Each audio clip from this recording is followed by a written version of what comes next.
David Thompson turun dari pesawat dengan ransel besar yang sudah usang dan sepasang sandal kulit yang sudah mulai retak. Matahari Bali menyambutnya dengan panas menyengat, tapi wajahnya tetap cerah, secerah harapannya tentang masa depan.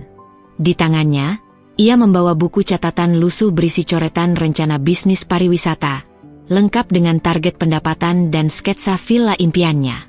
Ia tersenyum sendiri setiap kali membuka halaman itu. Lelaki asal Brisbane, Australia, itu datang ke Bali bukan sekadar untuk berlibur seperti turis lainnya. Ia datang dengan tujuan membangun kerajaan bisnis pariwisata. Bali adalah surga, begitu kata teman-temannya.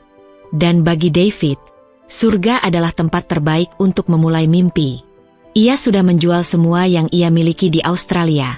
Mobil, apartemen kecil, bahkan koleksi gitarnya. Semua uang ia pindahkan ke rekening investasi yang ia kelola bersama seorang mitra lokal di Bali yang ia kenal dari forum bisnis daring. Namanya Made. Ramah, pintar, dan katanya, punya banyak koneksi di dunia pariwisata. Selama 2 bulan pertama, semuanya terlihat berjalan mulus. David tinggal di sebuah villa sederhana di Ubud. Setiap pagi ia diajak Made berkeliling mencari lokasi tanah yang potensial untuk dibeli. Mereka juga sering bertemu pemilik usaha lokal, mendiskusikan kemungkinan kerjasama, dan bahkan sempat bertemu investor lain dari Eropa. David sangat percaya pada Made.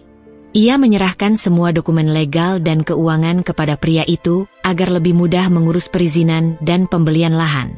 Ia merasa telah menemukan mitra bisnis yang tepat. Bahkan, ia sempat berpikir untuk memberikan saham lebih besar untuk Made sebagai bentuk penghargaan. Hari-hari David di Bali dipenuhi euforia. Ia menikmati nasi campur pinggir jalan dan kopi Bali setiap pagi. Ia juga rajin mengunjungi pantai, bukan untuk berjemur, tapi untuk mencatat dan menganalisis pergerakan turis. Target pasar utama kita adalah backpacker usia 25 sampai 35. Mereka suka yang autentik tapi tetap nyaman, katanya kepada Made suatu sore di Pantai Echo. Bagi David, hidup seperti mimpi. Ia merasa sudah selangkah lebih dekat pada impian membangun jaringan penginapan dan tur pariwisata yang akan jadi pemain besar di Asia Tenggara. Bahkan, ia sudah mulai mendesain logo bisnisnya, Thompson Bali Ventures. Namun, seiring berjalannya waktu, beberapa hal mulai terasa aneh. Made mulai sulit dihubungi. Kantor kecil yang biasanya mereka gunakan untuk bertemu, tiba-tiba tutup tanpa pemberitahuan. Ketika David mencoba mengakses rekening bersama, semua dana sudah ditarik habis. Ia panik. Awalnya ia berpikir ada kesalahan sistem atau keterlambatan konfirmasi bank. Tapi semua bukti mengarah pada satu hal, penipuan. David kehilangan hampir seluruh uang yang ia bawa dari Australia. Bahkan, surat tanah yang katanya sudah dibeli atas nama perusahaan, ternyata tak pernah terdaftar. David melapor ke pihak berwajib. Tapi karena semua dokumen atas nama Made, dan David bukan warga negara Indonesia, proses hukum berjalan lambat dan penuh hambatan. Ia coba menghubungi kedutaan, namun bantuan yang datang hanya sebatas administrasi dan dukungan moral. Tak butuh waktu lama sampai David dikeluarkan dari villa tempat ia tinggal. Semua uang sewanya sudah habis. Ia tak punya pilihan selain menumpang di rumah salah satu kenalan dari komunitas digital nomad. Tapi itu pun tak bertahan lama.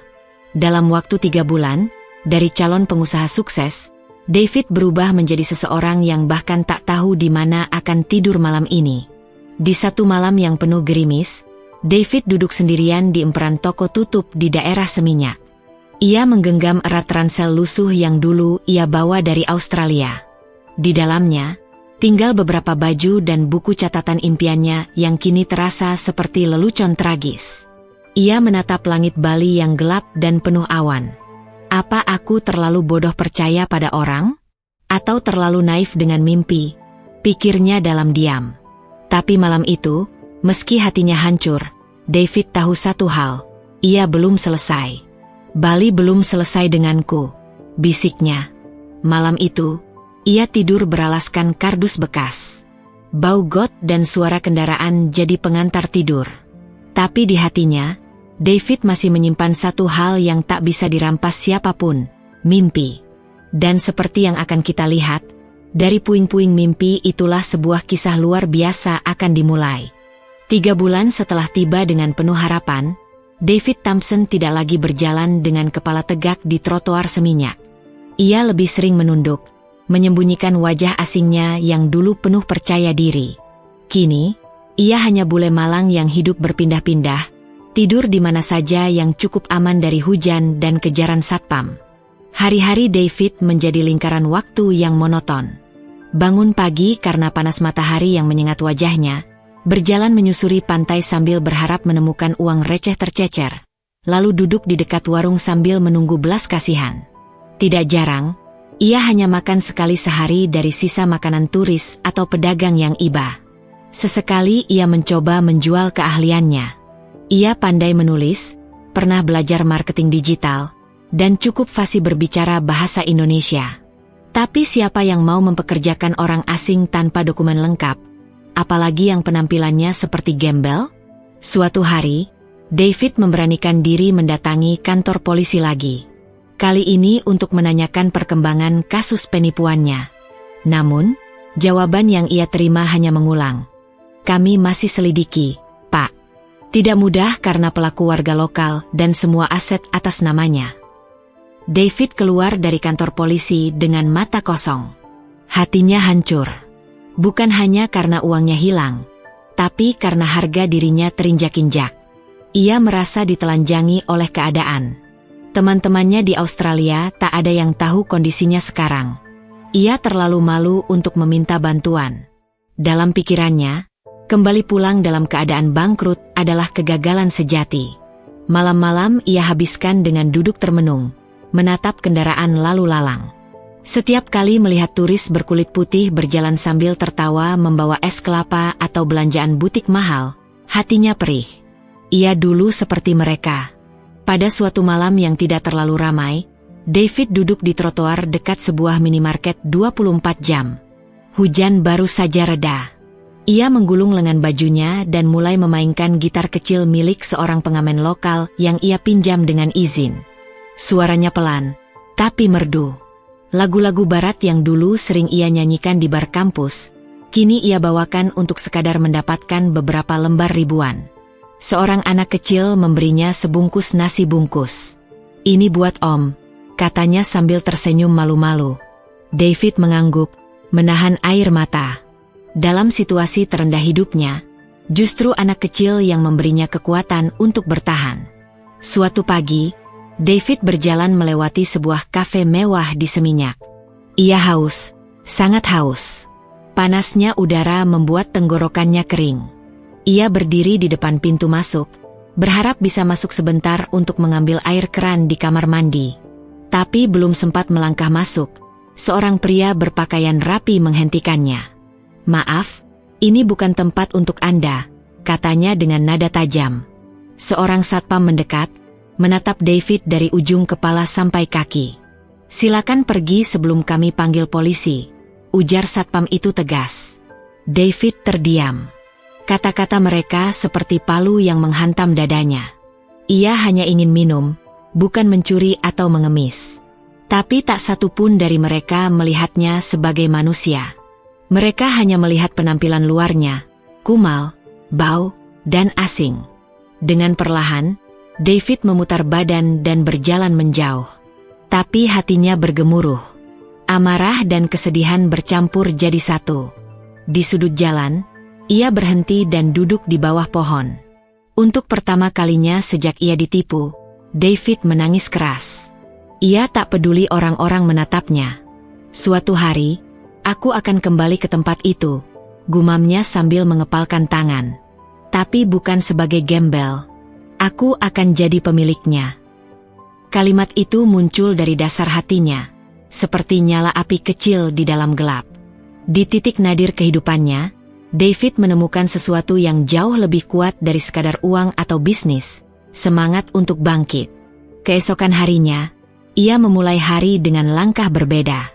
Ia kembali ke pantai, tapi kali ini bukan untuk mengemis. Ia membawa sebuah karton bekas yang ia tulis dengan spidol. Saya bisa bantu buat website dan konten. Murah. Asli bule. Lucu. Tapi berhasil. Seorang turis asal Belanda yang punya homestay kecil di Uluwatu tertarik dan mengajaknya ngobrol. David menjelaskan bahwa ia bisa bantu promosi lewat media sosial dan buatkan halaman web sederhana. Dari proyek kecil itu, David mendapatkan cukup uang untuk membeli pakaian bersih dan menyewa kamar kos sempit di Denpasar. Tapi lebih dari itu, ia mendapat harapan baru. Ia sadar, satu-satunya jalan keluar dari situasinya adalah dengan memanfaatkan semua yang ia tahu, meski sedikit, meski perlahan. Ia masih gembel, benar, tapi gembel yang sudah mulai melangkah. David Thompson tak lagi punya rumah, tak juga alamat tetap. Jalanan Bali yang dulu ia kagumi sebagai surga dunia, kini menjadi tempatnya berteduh dari kenyataan. Hidupnya berpindah-pindah, dari emperan toko ke bawah jembatan, dari pinggir pantai ke terminal bus. Setiap tempat hanya punya satu syarat, tidak ada satpam yang galak dan cukup atap untuk melindungi dari hujan. Setiap pagi, David terbangun bukan oleh suara alarm, melainkan oleh sinar matahari yang menembus sela-sela daun atau bunyi langkah orang-orang yang hendak membuka toko. Ia biasa melipat kain sarung bekas yang dijadikan selimut dan menyimpan ransel lusuhnya erat-erat. Ransel itu satu-satunya barang yang tersisa dari hidup lamanya. Rambutnya mulai panjang dan kusut. Janggutnya tumbuh tak beraturan. Bajunya yang dulu bergaya santai ala turis Australia kini tak lebih dari kain usang. Meski begitu, David tetap menjaga satu hal, ia tak pernah mencuri. Rasa malu dan harga diri masih tertanam kuat di dalam dirinya. Di sebuah sudut pasar seni, David menemukan ruang kecil di antara dua kios kosong. Tempat itu jadi tempat tinggal sementaranya. Ia membangun markas dari kardus, plastik bekas, dan sisa banner iklan yang dibuang. Di situ, ia tidur, menyimpan beberapa baju, dan menulis di buku catatannya setiap malam. Ya, ia masih menulis. Setiap malam, meski tubuhnya letih, David menuangkan pikirannya di atas kertas. Tentang hari itu, tentang strategi bisnis yang terpikirkan tiba-tiba, atau sekadar curahan hati. Menulis jadi satu-satunya hal yang membuatnya merasa waras. Untuk makan, David mengamen. Ia pinjam gitar tua dari pengamen lain dan menyanyikan lagu-lagu barat yang akrab di telinga turis.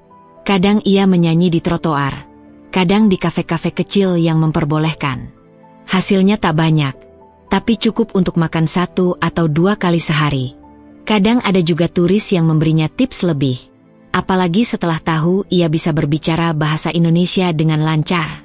Tapi tetap saja, hari-hari seperti itu jarang. Kebanyakan hari, David hanya mendapat cukup untuk sebungkus nasi dan air mineral. Pernah suatu malam, hujan turun sangat deras. Tempat tidurnya basah kuyup. David berdiri sepanjang malam, memegangi banner plastik agar barang-barangnya tak kehujanan. Di malam itu, ia merenung lebih lama dari biasanya. "Kenapa aku masih di sini?" tanyanya dalam hati.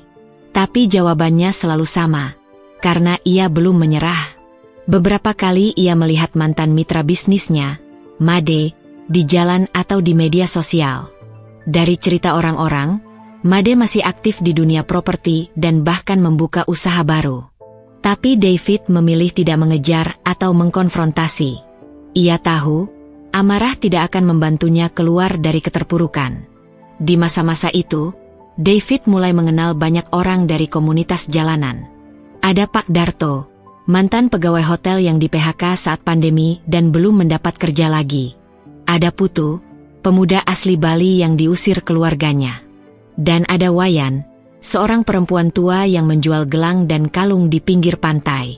Dari mereka, David belajar arti bertahan. Mereka tertawa di tengah kesulitan, saling berbagi meski sama-sama kekurangan, dan punya cerita hidup yang bahkan lebih pahit darinya. Hidup itu kayak ombak, kadang tinggi, kadang rendah. Tapi selama kamu bisa berenang, kamu nggak tenggelam, kata Pak Darto suatu malam sambil menyesap kopi sachet panas. Kalimat itu tertancap di kepala David. Ia mulai mengubah cara pandangnya. Daripada terus-menerus meratapi nasib, ia mulai mencari celah kecil untuk bangkit. Ia mulai menjajakan jasanya menulis konten dan membuat desain sederhana ke pemilik warung atau homestay. Ia tawarkan harga sangat murah, cukup untuk makan dan sedikit tabungan. Beberapa orang menolak mentah-mentah, tapi beberapa lainnya tertarik. "Bule bisa bikin flyer?" tanya seorang ibu pemilik warung nasi campur. David mengangguk. 2 hari kemudian, warung itu punya poster baru berbahasa Inggris untuk menarik turis asing. Sedikit demi sedikit, nama David mulai dikenal, meski hanya di kalangan kecil. Ia jadi semacam bule kreatif murah meriah. Julukan yang membuatnya geli, tapi ia terima dengan senang hati. Karena dari situlah, satu demi satu batu pijakan mulai terbentuk. Pada suatu malam minggu, ia duduk di pantai Kuta, memandang ombak yang datang silih berganti. Di tangannya, ada selembar uang Rp50.000. Uang itu hasil kerja keras hari itu, bukan dari meminta, tapi dari hasil otaknya. Dengan uang itu, ia membeli makan malam dan sebuah buku tulis baru. Buku yang akan menjadi wadah mimpi-mimpi berikutnya. Hidupnya memang masih di pinggir jalan, tapi pikirannya sudah mulai berjalan ke arah yang benar. Dan seperti kata Pak Darto, selama bisa berenang, ia tak akan tenggelam. Siang itu, matahari Bali sedang panas-panasnya. David berjalan tertatih menyusuri trotoar seminyak dengan keringat membasahi punggung kaosnya yang pudar. Botol air plastik kosong yang biasa ia isi ulang dari toilet umum sudah ia peras habis. Tenggorokannya kering, perutnya keroncongan, dan langkahnya mulai goyah. Di sisi kanan jalan, berdiri sebuah kafe mewah. Jendela-jendela kacanya besar, penuh tulisan promosi menu kopi spesial. Di dalamnya, turis-turis tampak asyik berbincang sambil menyeruput minuman dingin. Pendingin ruangan mengembun di balik kaca, seolah mengejek panasnya dunia luar. David berdiri sejenak di depan pintu. Kepalanya pening, matanya nyeri karena silau. Ia tidak berniat minta makan, apalagi mengemis. Ia hanya ingin masuk sebentar, menumpang ke toilet, membasuh muka, dan kalau bisa mengisi air minumnya. Itu saja. Ia melangkah masuk perlahan. Baru 1 kaki masuk ke dalam, seorang pelayan langsung menoleh dengan ekspresi kaget, lalu sinis. Tak lama kemudian, seorang pria berseragam rapi menghampirinya. "Manajer kafe, rupanya." "Maaf, ini bukan tempat untuk Anda," katanya dingin, tanpa senyum. David mengerutkan kening. "Saya cuma mau numpang isi air, Pak. Sebentar saja." Manajer itu mendecak pelan. "Air ada di luar. Jangan mengganggu tamu kami." David masih berdiri di ambang pintu, tak percaya dengan perlakuan itu. Namun sebelum ia bisa bicara lagi, seorang satpam datang dan berdiri di belakangnya. Aura ancaman mulai terasa. "Kalau tidak pergi sekarang, kami terpaksa laporkan Anda," ujar satpam itu dengan nada yang jelas-jelas tidak bersahabat. David menatap ke dalam sejenak. Matanya bertemu dengan seorang turis perempuan yang buru-buru mengalihkan pandangan. Lalu seorang pria bule yang menggeleng kecil, mungkin kasihan. Tapi tak satu pun dari mereka bergerak. Dengan perasaan ditelanjangi, David mundur perlahan. Ia tidak marah, tidak juga berteriak. Tapi di dadanya seperti ada gumpalan batu yang tak bisa ia keluarkan. Ia melangkah menjauh dengan kepala tertunduk, menahan air mata. Beberapa meter dari kafe, ia duduk di bawah pohon. Punggungnya menyandar pada batang yang kasar. Ia memejamkan mata. Bukan karena lelah, tapi karena malu. Bukan karena lapar, tapi karena sakit hati.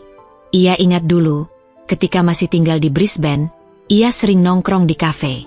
Membaca buku, ngobrol dengan teman, bahkan kerja di depan laptop sambil menyeruput cappuccino. Dan sekarang, diusir bahkan sebelum sempat duduk. Lama ia duduk di situ, menyeka keringat, menahan emosi, dan mengatur napas. Lalu perlahan, dalam diam, sebuah pikiran muncul di benaknya, tajam dan jelas. Aku akan kembali ke tempat itu, tapi bukan sebagai orang yang diusir. Aku akan datang sebagai pemiliknya. Entah kenapa, kalimat itu terdengar sangat kuat di kepalanya. Seolah bukan dirinya yang mengucap, tapi sesuatu dari dalam dirinya yang lebih dalam, lebih tua, dan lebih tangguh. Mungkin itu adalah sisa-sisa harga diri. Atau mungkin, itulah bentuk paling jujur dari tekad. Malamnya, David kembali ke pasar seni tempat ia biasa tidur. Tapi kali ini, ia tidak sekadar rebah dan menunggu pagi. Ia membuka buku catatannya, menulis besar-besar. Target, memiliki sebuah kafe di Seminyak. Ia tahu itu gila. Ia bahkan belum punya uang untuk makan besok. Tapi bagi David, mimpi adalah satu-satunya yang tidak dikenai pajak. Dan kalaupun ia harus menggantungkan hidupnya pada sesuatu, maka lebih baik ia gantungkan pada mimpi yang membuatnya bangun, bukan menyerah. Sejak malam itu, segalanya berubah. David tidak lagi hanya bertahan hidup. Ia mulai menyusun rencana untuk keluar dari kubangan ini. Ia mulai mencari kerja lebih giat, menawarkan jasa dengan lebih percaya diri, dan belajar lebih banyak. Ia habiskan waktu-waktu kosongnya di warnet murah, membaca artikel tentang bisnis kuliner, strategi branding, dan pemasaran digital. Ia belajar dari nol, mencatat semua hal penting, dan menyusun kerangka kerja bisnis ala dirinya sendiri. Ia juga mulai memperhatikan kafe-kafe di Seminyak. Bukan dengan iri, tapi dengan rasa ingin tahu. Ia amati cara mereka menata ruangan, menyusun menu, dan menyapa pelanggan. Baginya, setiap kunjungan ke kafe, meski hanya dari luar, adalah kelas kuliah gratis. Pengusiran di siang panas itu memang menyakitkan. Tapi di saat yang sama, peristiwa itulah yang menyulut api besar dalam hidup David. Api yang tak hanya membuatnya bertahan, tapi juga mendorongnya untuk bergerak. Dari titik itulah, perjuangannya benar-benar dimulai. Dan seperti semua perjuangan sejati, jalannya tidak akan mudah. Tapi David tahu satu hal. Ia tidak akan pernah mau diusir lagi dari tempat yang seharusnya bisa ia bangun sendiri. Sejak malam pengusiran itu, sesuatu dalam diri David Thompson berubah. Bukan hanya emosinya, tapi cara ia melihat dunia. Kalau sebelumnya ia hanya ingin bertahan hidup dari hari ke hari, kini ia punya arah. Tujuannya bukan sekadar makan atau tempat berteduh. Ia ingin kembali berdiri tegak. Ia ingin membuktikan pada dunia, dan pada dirinya sendiri, bahwa ia bukan pecundang. Hari-harinya masih berat. Ia tetap tinggal di pasar seni dan tidur beralaskan kardus. Tapi ada satu kebiasaan baru. Pagi-pagi sekali, sebelum kios-kios buka, ia duduk di pojok, membuka buku catatan, dan membuat daftar apa saja yang akan ia lakukan hari itu. Kadang hanya 3 poin. Kadang 10. Tapi semuanya konkret. Tawarkan jasa desain ke 3 warung. Cari internet gratis untuk belajar. Baca artikel bisnis 30 menit. David tahu, ia tak bisa bangkit sendirian. Ia butuh jejaring. Maka, ia mulai membuka diri. Ia menjalin obrolan dengan pemilik warung, pemandu wisata lokal, bahkan sesama tunawisma yang punya informasi peluang kerja. Dari sana, ia tahu tentang grup-grup komunitas freelancer di Bali, tempat orang-orang berbagi lowongan kecil, menulis artikel, desain logo, atau bantu konten sosial media. Salah satu kesempatan datang dari seorang pemilik warung makan yang baru buka. "Kamu bisa bantu foto makanan dan bikin Instagram?" tanya ibu itu. David menjawab, "Bisa." Meski kameranya hanya dari ponsel murah hasil tabungan, ia berikan yang terbaik. Ia atur pencahayaan, edit dengan aplikasi gratis, dan menulis caption yang menarik. Sebagai imbalan, ia dapat makan gratis selama seminggu dan sedikit uang. Tapi yang lebih penting, ia mendapat testimoni.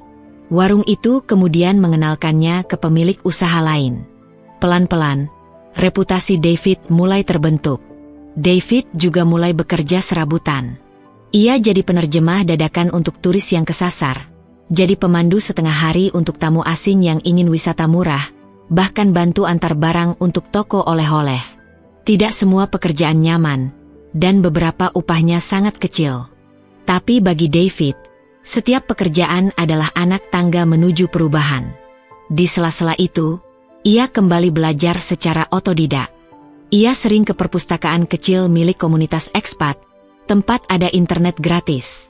Di sana, ia baca tentang pengelolaan usaha kecil, strategi marketing digital, dan studi kasus bisnis kopi.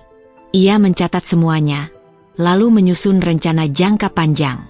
Satu persatu, impiannya mulai berbentuk. Ia ingin membuka sebuah kafe kecil, bukan yang mewah, tapi punya konsep kuat, kombinasi rasa, cerita, dan pengalaman. Kopi bukan hanya minuman, tapi jembatan. Begitu tulisnya di halaman pertama rencana bisnisnya. Tahun demi tahun berjalan. David pindah dari kardus ke kamar kos kecil di daerah Kerobokan. Ia punya sepeda motor bekas, laptop rusak yang ia perbaiki sendiri, dan satu set alat kopi sederhana. Ia juga mulai menabung dengan disiplin. Setiap sen yang tak digunakan, ia simpan dalam amplop. Dalam 5 tahun, David berhasil mengumpulkan cukup modal untuk memulai usaha kecil. Ia menyewa satu kios mungil di gang sempit dekat Pantai Canggu. Ia beri nama kafenya, Titik Balik. Tempat itu tidak besar, hanya ada 4 meja dan 1 bar kayu bekas. Tapi dari sanalah semua akan dimulai. Ia kerjakan semuanya sendiri. Meracik kopi, membersihkan lantai, melayani pelanggan, bahkan promosi lewat media sosial. Tapi karena konsepnya unik, kopi dan cerita hidup para pelanggan, kafe itu mulai dilirik. Banyak backpacker datang, lalu kembali membawa teman. Salah satu turis asal Korea membuat vlog tentang kafenya. Sejak itu, pelanggannya makin ramai. Ia mulai bisa mempekerjakan 1 pegawai lokal. Lalu 2, lalu 3. David tak pernah lupa dari mana ia berasal. Ia buat 1 papan kecil di kafenya bertuliskan, "Kalau kamu pernah merasa gagal, duduklah di sini. Kami sediakan kopi dan telinga." Banyak pelanggan yang datang bukan hanya karena kopi, tapi karena suasana dan semangat tempat itu. David jadi semacam ikon lokal. Si bule yang dulu mengamen, sekarang punya kafe sendiri. Tapi bagi David, ini belum akhir. Ini baru awal. Ia menatap lebih jauh, mengembangkan menu, membuka cabang kecil, hingga memperluas jaringan dengan petani kopi lokal. Ia ingin bisnisnya tidak hanya untung, tapi juga bermanfaat. Namun jauh di lubuk hati, ia menyimpan satu tujuan yang belum ia capai. Membeli kafe mewah yang dulu mengusirnya. Tempat itu masih berdiri megah, dengan pelanggan kaya dan staf yang masih berdasi. Dan ia tahu, waktunya akan tiba. Karena tekad, kalau dipupuk dengan kerja keras, tak pernah sia-sia. 7 tahun setelah malam ia diusir dari kafe mewah itu, David kembali melangkahkan kaki ke kawasan Seminyak. Bukan sebagai pengamen atau gelandangan, tapi sebagai investor. Penampilannya berubah total. Kemeja linen putih bersih, celana katun abu-abu yang disetrika rapi, dan sepatu kulit coklat yang mengilap. Rambutnya ditata sederhana, tapi rapi. Di tangannya, ia membawa tablet berisi presentasi bisnis yang telah membuatnya dikenal di beberapa komunitas entrepreneur internasional. Selama bertahun-tahun, David bekerja siang malam, membangun reputasi dan koneksi. Ia memulai dari hal paling kecil, menjadi volunteer di sebuah homestay milik keluarga lokal. Ia belajar bahasa Indonesia, budaya, bahkan ikut terjun langsung dalam operasional rumah inap. Dari situ, ia bertemu tamu-tamu yang ternyata adalah pebisnis kecil dari Eropa, Jepang, dan Amerika. Ia membantu mereka menjembatani komunikasi dengan masyarakat lokal. Tak butuh waktu lama hingga ia menjadi konsultan informal bagi para ekspat yang ingin memulai usaha di Bali. Kepercayaan mulai terbentuk. Ia menjadi penghubung antara dunia luar dan kearifan lokal. Dan itulah yang membuat David dicari. Ia berbeda dari agen biasa. Ia punya empati, pengalaman, dan semangat bertahan hidup yang langka. Dengan uang dari hasil kerja keras itu, ditambah suntikan modal dari 2 klien asing yang percaya padanya, David memulai proyek kecil, membangun 3 unit villa mungil di Ubud dengan konsep keberlanjutan. Tanpa AC, tapi dengan ventilasi alami dan pemandangan sawah yang menenangkan. Ia menamai proyeknya Revive Bali. Proyek itu sukses. Review dari tamu-tamu luar negeri membludak. Villa-villanya selalu penuh. David menyisihkan sebagian keuntungan untuk membayar hutang-hutang masa lalu, termasuk pada beberapa teman lokal yang pernah memberinya makan gratis di masa-masa sulit. Kini, David kembali ke Seminyak untuk melihat satu properti yang hendak dijual. Properti itu tak lain adalah bangunan bekas kafe tempat ia pernah diusir secara memalukan. Ironisnya, tempat itu bangkrut setahun lalu, tak mampu bersaing dengan tren usaha yang berubah. Pemiliknya mencoba menjual, tapi tak kunjung laku, hingga akhirnya broker lokal menghubungi David. Ia berdiri di depan gedung itu. Masih ada jejak logo lama yang mulai pudar di dinding. Jendelanya berdebu. Meja-meja di dalamnya ditutupi kain putih. David menatapnya lama. Bukan dengan dendam, tapi dengan rasa takjub. Betapa kehidupan bisa berputar dengan cara yang tak pernah kita duga. Dalam pertemuan dengan pemilik lama, yang tak mengenalinya, David hanya bicara sopan. Saya ingin membeli properti ini dan mengubahnya jadi coworking space dan cafe untuk komunitas kreatif, ujarnya. Si pemilik menyambutnya hangat. Tak ada yang tahu siapa David sebenarnya. Tidak juga manajer baru yang ikut pertemuan itu. Tapi David tahu persis. Ia pernah berdiri di sudut sana, dengan kaos penuh keringat dan perut kosong. Ia pernah dianggap hama oleh orang-orang di ruangan ini. Saat semua proses berjalan lancar, dan kontrak hampir ditandatangani, David menatap sekeliling ruangan itu sekali lagi. Ia menarik napas panjang, lalu tersenyum.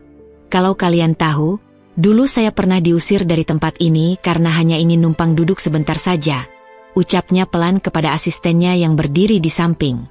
Asistennya terkekeh, dan sekarang Anda akan jadi pemiliknya. Bukan untuk balas dendam, kata David. Tapi untuk membuktikan bahwa kita bisa bangkit lebih tinggi dari tempat kita pernah dijatuhkan. Hari itu, David menandatangani kontrak pembelian. Dan sejak saat itu, bangunan itu tak lagi jadi simbol pengusiran, tapi titik balik luar biasa dalam hidup seorang gembel bule yang dulu dianggap tak layak. Dan kisahnya belum berakhir. Sinar matahari pagi menyapu lembut permukaan dinding bata ekspos, sebuah bangunan berarsitektur tropis modern di jantung Ubud. Di depan bangunan itu, terpampang papan kayu elegan bertuliskan, Thompson Retreats. Di bawahnya, semboyan kecil tertulis, From the ground, we rise. David berdiri di bawah papan itu dengan mata berbinar. Tangannya menggenggam folder presentasi yang berisi rincian final proyek ketiganya. Resort wellness berbasis budaya lokal. Ia tak lagi mengenakan sandal kulit usang, melainkan kemeja linen putih dan celana kaki bersih. Wajahnya berseri, bukan karena kemewahan, tapi karena kerja keras yang kini berbuah. Setelah membuka kafe pertamanya dan memperluas jaringan dengan investor lokal, David sadar satu hal, dirinya tak bisa sekadar menjadi pengusaha. Ia harus menjadi pembelajar budaya.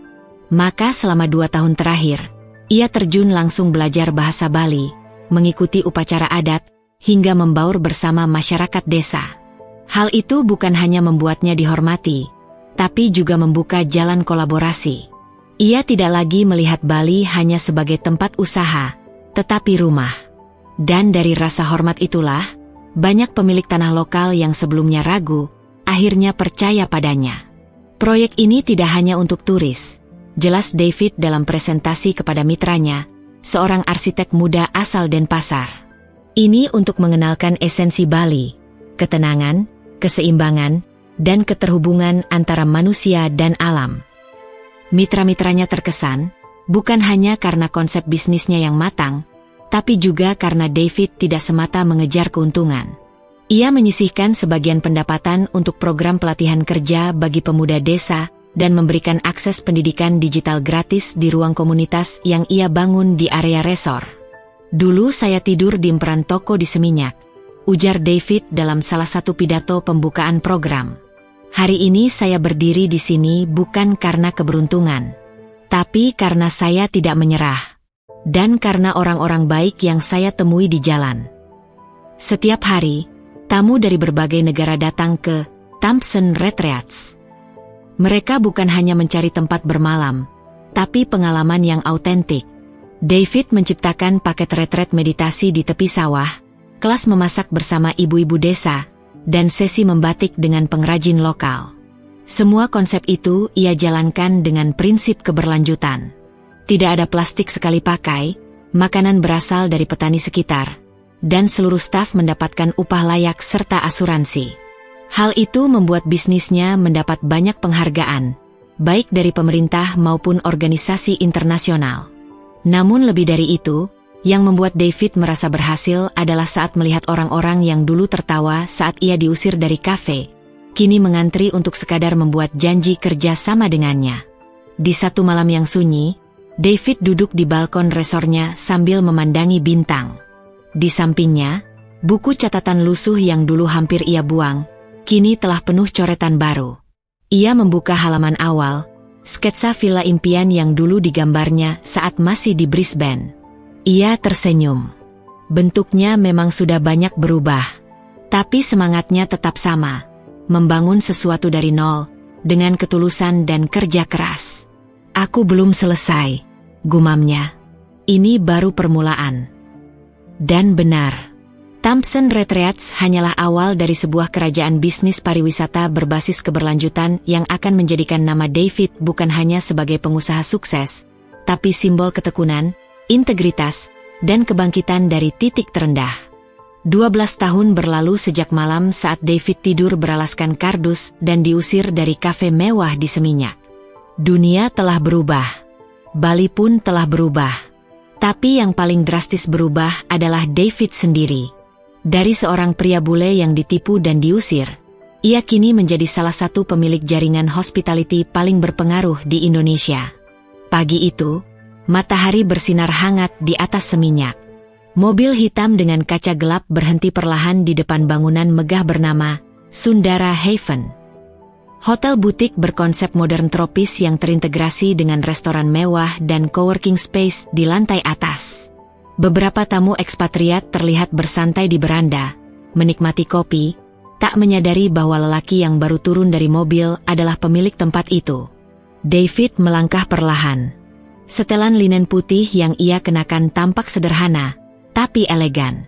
Wajahnya masih sama, hanya lebih matang, dan tatapan matanya penuh ketenangan. Di tangannya, ia menggenggam sebuah map berisi proposal ekspansi ke Thailand. Langkahnya berhenti di depan restoran utama hotel. Pelayan menyambutnya dengan senyum sopan, tanpa tahu bahwa pria itu dulunya pernah ditolak mentah-mentah oleh manajer restoran terkenal di tempat yang dulunya berdiri tepat di lokasi ini. Ya, inilah tanah yang sama. Bangunan kafe mewah tempat ia dulu diusir telah dibeli, diruntuhkan, dan dibangun ulang oleh perusahaannya.